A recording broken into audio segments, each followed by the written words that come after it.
Mga kasaka, lalo pang tumaas ang demand ng ating malunggay. So ngayon, ang ating ginawa natin ngayon, nilipat natin yung schedule ng tanggap natin sa Lunes at Miyerkules.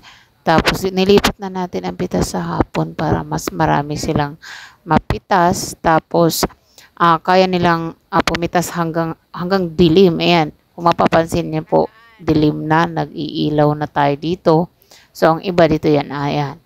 Ang iba dito ay, ang iba natin mamimitas dito ay umabot ng 7 sila dumating dito ng gabi.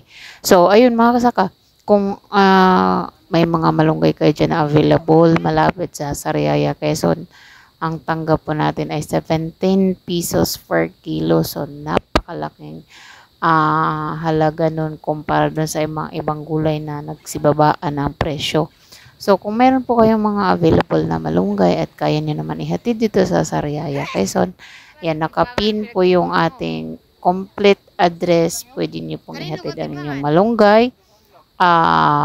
Lunes at Miyerkules, kahit maghatid kayo ng in between 5 to 7 p.m. Yan, makakarating kayo dito. So, pwede natin yan bilhin 17 pesos per kilo. So, ayun lang mga kasaka, pwede na kayo magtanim kasi wala naman pong puhunan ang malunggay. At sa ngayon po kasi hinihingi po ng ating supplier 1,000 to 1,500 per biyahe. So, every Lunes and Miyerkules, iyan na po yung hinihingi niya. So, padami ng padami yung demand ng ating malunggay.